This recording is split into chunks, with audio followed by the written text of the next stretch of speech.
masih lagi berada di Karnival Bijak Tenaga 2026, anjuran Suruhanjaya Tenaga ST dari Stadium Indra Mulia Ipoh. Okey, kalau tadi kita bercakap tentang bagaimana untuk kita nak mengenengahkan tentang hak pengguna, tapi kali ini kita nak fokus kepada Rumah Bijak Tenaga. Dan tanpa melengahkan masa, saya perkenalkan tetamu saya pada hari ini iaitu Insinyur Hishamuddin Harun. Beliau adalah pengarah kawasan ST di Pulau Pinang walaupun berasal dari Terengganu. Betul. Dah pusing satu Malaysia saya kira. Ya, lebih kurang macam tu. Okey, dan kita bercakap tentang Rumah Bijak Tenaga sebenarnya. Apakah sebenarnya pengertian daripada konteks Rumah Bijak Tenaga ini sendiri? Okey, Rumah Bijak Tenaga ni, sebelum tu mungkin saya cerita latar belakang kan. Disebabkan ini adalah kali pertama, inilah julung-julung kalinya Suruhanjaya Tenaga mula mengadakan Karnival Bijak Tenaga ni untuk meraihkan Jubli Perak dan juga di negeri Perak. So dia buat Jubli Perak di negeri Perak. So untuk kali pertama ni Suruhanjaya Tenaga cuba untuk membuat kelainan lah. So antara yang tarikan utama yang kita ada pada hari ini ada dengan semalam adalah Rumah Bijak Tenaga ini. Rumah Bijak Tenaga ni dia memberi konsep yang lebih real. Kalau sebelum ni, kalau kita punya Suruhanjaya Tenaga punya sesi taklimat, dia lebih kepada perbualan, talk, ceramah macam tu kan. So untuk Rumah Bijak Tenaga ini kita bagi real life punya kedudukan, contohnya barang-barang elektrik yang memberikan suasana, yang memberikan keadaan yang sebenar di rumah.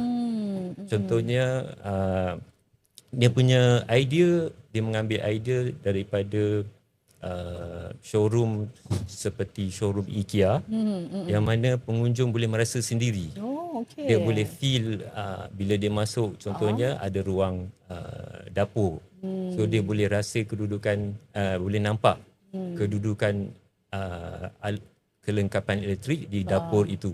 Okey. Dan antara lain juga kecakap tentang sebuah showroom yang berkonsepkan IKEA sebenarnya. Betul. Dan kalau kita boleh bincangkan ataupun berkongsi dengan anda di mana di setiap ruang rumah pengunjung bukan sahaja dapat mengetahui tips-tips mengenai penggunaan peralatan elektrik, cekap tenaga, label cekap tenaga SC serta amalan keselamatan elektrik yang mudah dipraktikkan di rumah. Bagaimana mungkin melalui pendedahan ataupun pendekatan Rumah Bijak Tenaga ini memberikan satu fahaman yang dapat merangkumkan education dan juga entertainment itu sendiri? Okey.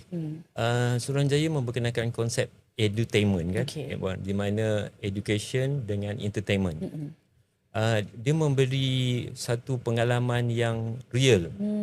Contohnya kalau secara ceramah biasa kita tak boleh gambarkan, contohnya kita nak letak peti sejuk. Kedudukan peti sejuk kita beritahu dekat dengan, tak boleh ada sumber cahaya semua kan.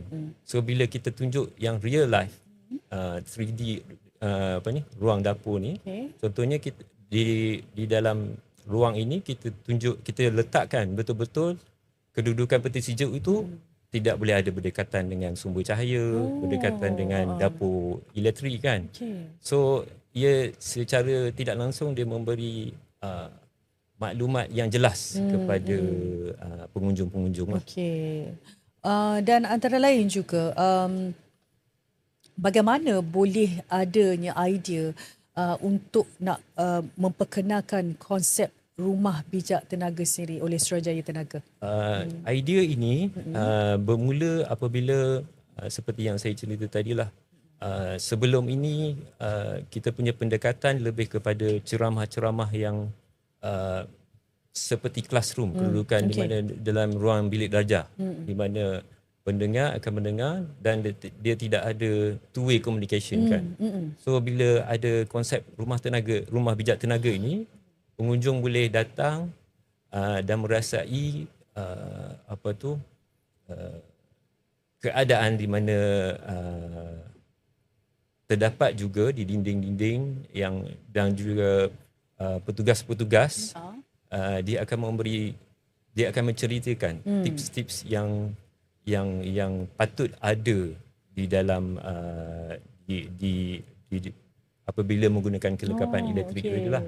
Contohnya macam peti sejuk kan, untuk menguji macam mana getah sekeliling peti sejuk itu berfungsi dengan baik.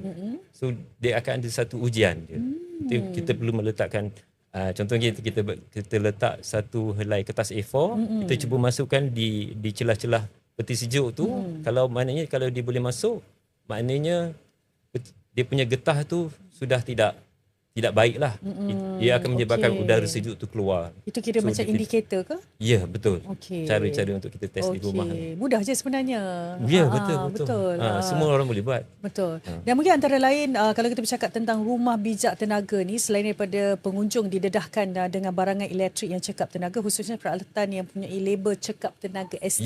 Mungkin antara lain apa yang dapat dimanfaatkan oleh pengunjung? Mungkin dia datang sini, dia dapat satu ilmu yang baru yang tidak diketahui sebelum ini.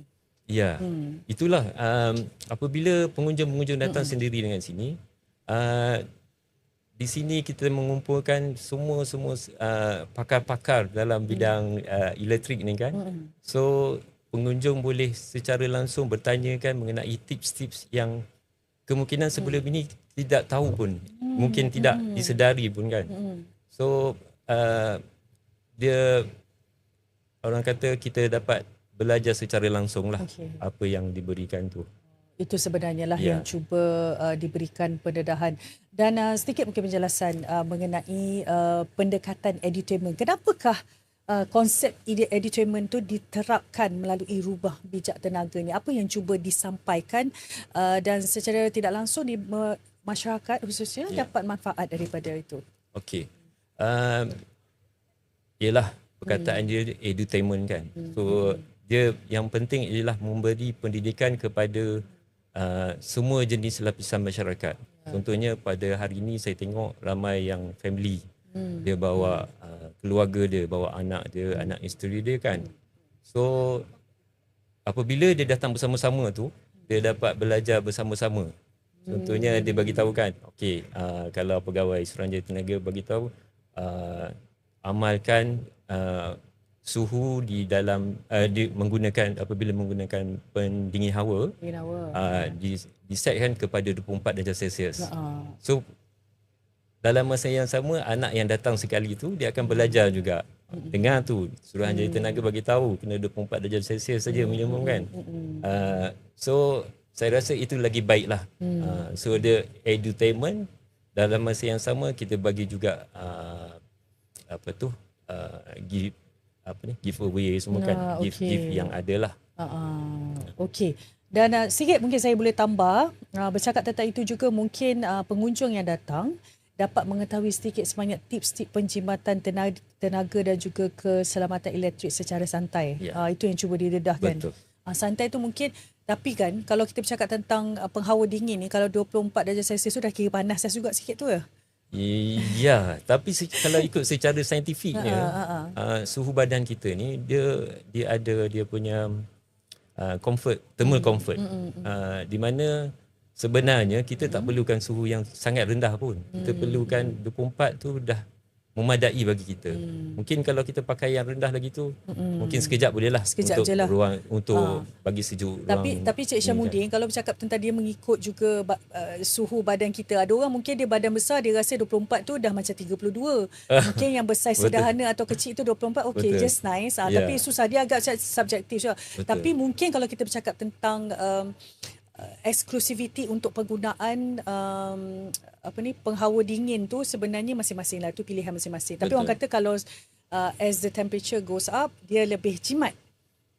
Atau kalau you lagi sejuk, you pasang, macam saya 18, saya takkan turun, takkan naik sebab saya panas. Walaupun sejuk pun saya tahan juga. Mungkin dari segi pengguna elektrik itu lebih banyak lah. Contohnya kan, kalau ikut suhu keseluruhan dunia kan, kalau kita dia sebenarnya memberi sumbangan yang besar kepada pelepasan karbon. Contohnya 1 darjah Celsius dia akan melepaskan berapa amount yang karbon pelepasan gas karbon dioksida ke udara.